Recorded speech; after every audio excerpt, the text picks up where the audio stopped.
బాలకోటయ్య గారు నమస్తే. మళ్ళా నమస్తే. రాష్ట్రంలో రచ్చబండ అనే ప్రోగ్రాం మళ్ళీ చూస్తున్నాము. దివంగత వైఎస్ రాజశేఖర రెడ్డి గారి ముద్దుల తనయ షర్మిల గారు కాంగ్రెస్ పార్టీ పిసిసి అధ్యక్షురాలు అయిన తర్వాత రచ్చబండ ప్రోగ్రాం చేస్తున్నారు. కానీ ఇందులో ఒక ఆసక్తికరమైన విషయాన్ని ఆవిడ బయటపెట్టారు సార్. ఏంటంటే దేశంలో ఎంతమంది అయితే లివర్ పాడైపోయి చనిపోతున్నారో వాళ్ళలో పావు వంతు అంటే 25% మన ఆంధ్రప్రదేశ్లోనే ఉన్నారు అని ఆవిడ కొండబద్దలు కొట్టారు. ఇది చాలా దారుణమైన అంశం సార్. అంటే కేవలం ఈ ఈ మద్యం వల్లనే ఇదంతా అవుతుంది అనుకోవాలా? మీ అభిప్రాయం ఏంటి? కార్తీక్ గారు నమస్తే. ఇప్పుడు ఈ ఆంధ్రప్రదేశ్లో జగన్మోహన్ రెడ్డి గారి ఆధ్వర్యంలో అమ్ముతున్న మందు మీద చాలా ఆరోపణలు ఉన్నాయి సార్. గతంలో కూడా మనం మాట్లాడుకున్నాం. మద్యం ధరలే కాదు, ఈ మద్యం తయారీ కూడా ప్రజలకి ప్రాణాంతకంగా ప్రాణాలు తీసే విధంగా ఉందని చెప్పి మనం మాట్లాడుకున్నాం. అసలు ఈ మద్యం దాగి ఈ పిచ్చి సొరుక్కి యువతరానికి పిచ్చెక్కి రోడ్ల ప్రమాదాలు జరుగుతున్నాయని, కొట్లాటలు జరుగుతున్నాయని, గంజాయి తాగుతున్నారని, డ్రగ్స్ తాగుతున్నారని, యువత పాడైపోతుందని మనం ఎన్నోసార్లు మాట్లాడాం. తెలుగుదేశం పార్టీ వాళ్ళు కూడా మాట్లాడారు. అలా మాట్లాడిన వాళ్ళని కూడా అరెస్ట్ చేశారు. ఇప్పుడు ఈరోజు షర్మిల గారు చెప్పారు, కేవలం మద్యం, ఆంధ్రప్రదేశ్లో మద్యం కారణంగా దేశంలో 25% మంది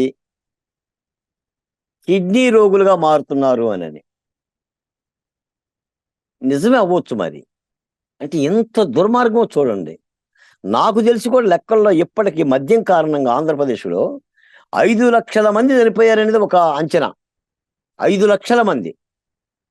మొన్న పవన్ కళ్యాణ్ గారు ఆంధ్రప్రదేశ్లో 2019 నుంచి 2022 వరకు 30,000 మంది మహిళలు అదృశ్యమయ్యారని చెప్పేసి నాకు ఒక ఎన్ఐఏ రిపోర్ట్ ఉందని సెంట్రల్ గవర్నమెంట్ నివేదిక ఆధారంగా మాట్లాడుతుందంటే గోల గోల చేశారు. ఈ అదృశ్యం వెనుక వాలంటీర్ల హస్తం ఉందని చెప్పేసి అంటే గోల చేశారు. మరి అది రాజకీయాల వేడిలో పడిపోయి అలా ఆగిపోయింది. ఇప్పుడు ఇది కూడా షర్మిల గారు తీసుకున్న దాన్ని కూడా పరిగణలోకి తీసుకోవాలి. మరి నిజంగా కేంద్ర ప్రభుత్వం ఇప్పుడేదో ఎన్నికలకు పొత్తు పెట్టుకుంటాను మిత్రపక్షాలతో అని అంటుంది కదా, దీని మీద విచారణ చేయాలి. పురంధేశ్వరి గారు స్పందించాలి.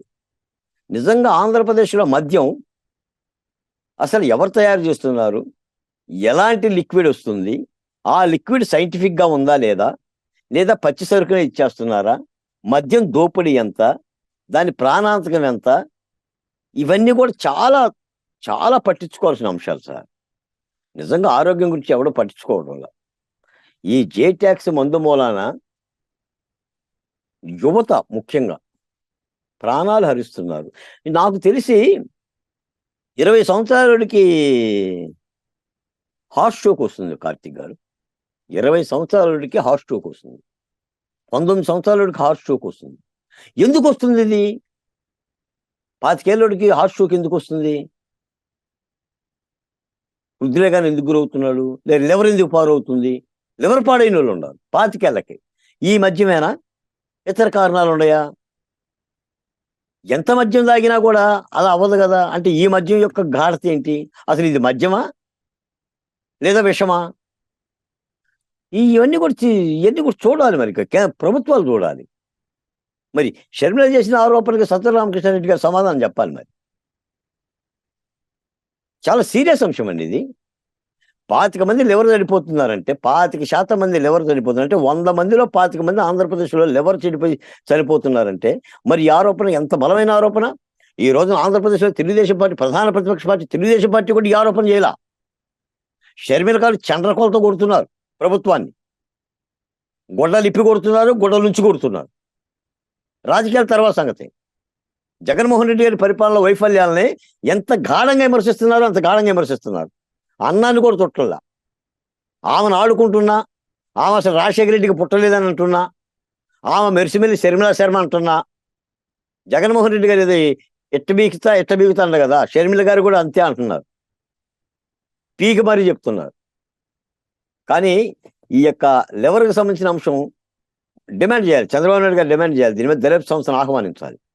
కేంద్ర ప్రభుత్వానికి లేఖలు రాయాలి. పవన్ కళ్యాణ్ గారు కానీ, చంద్రబాబు నాయుడు గారి ప్రతిపక్ష పార్టీలు, లేదా బీజేపీ పురంధేశ్వరి గారు లేఖలు రాయాలి. ఇది చాలా సీరియస్ విషయం. ఎందుకంటే ఈ చనిపోయిన వాళ్ళు దాదాపుగా నాకు తెలిసి 90% మంది దళిత బహుజన కులాలు, ఎస్సీలు, ఎస్టీలు, బీసీలు, మైనార్టీలు. ఈ మద్యాన్ని తాగేది వాళ్ళేనండి. సూర్యుడు రాకముందే మద్య షాపులకు వెళ్ళేది వీళ్ళేనండి. ఎందుకంటే అది తాగితేనే వీళ్ళు కూలి పని చేసుకోగలుగుతారు, అది తాగితేనే రిక్షా బండి లాగుతారు, పెట్రోల్ బంకులకు వెళ్ళగలుగుతారు, తాపీ పని చేయగలుగుతారు, ఇసుక పని చేయగలుగుతారు, బరువులు ఎత్తగలుగుతారు, బస్తాలు మోయగలుగుతారు. ఈ బిడ్డలే చచ్చిపోతున్నారు. కాబట్టి నాకు బాధ అండి. నాలాంటి వాళ్ళు ఎందుకు బాధపడుతున్నామంటే, మేము చట్టసభలో పోవాలని మేము ఆశించినా, లేకపోతే దీని మీద నేను చెయ్యాలి కదా. ఎవరు చేస్తారు అన్నా? ఎవరు చేస్తారు? మరి ఈ ఆరోపణ మీద పోనీ ఇది నిజమైన ఆరోపణ కాదని చెప్పేసి ఏమన్నా సమాధానం చెప్పగలుగుతారా? ఒక ఇన్వెస్టిగేషన్ సంస్థ వేస్తారా, విచారణ సంస్థని, ఒక రిటైర్డ్ జడ్జి చేత, పోనీ ప్రతిపక్షాల చేత ఒక అఖిలపక్షం సమావేశం వేయగలుగుతారా? ఇలా మాట్లాడుతున్నారు, వదిలేస్తున్నారు. ఈ 2 రోజులు ఉంటుంది సార్ ఇది వేడి, మళ్ళీ 3వ రోజు మర్చిపోతారు. అంటే రాజకీయంగా వాడుకోవడమే తప్ప. మనం కూడా ఇప్పుడు డిబేట్ పెట్టాం, ఆంధ్రప్రదేశ్లో లివర్ వ్యాధులతో 25% మంది చనిపోతున్నారంటే బాలకోట 4 రోజుల తర్వాత మీరు మర్చిపోతారు, నేను మర్చిపోతాను. ఇంకేముండదు, ఇంకో 25% మంది చచ్చిపోతూ ఉంటారు. కాబట్టి దుర్మార్గమైన అంశం. దీని మీద విచారణ చేయాల్సిన అవసరం అయితే ఉంది. ధన్యవాదాలు సార్ బాలకోటయ్య గారు.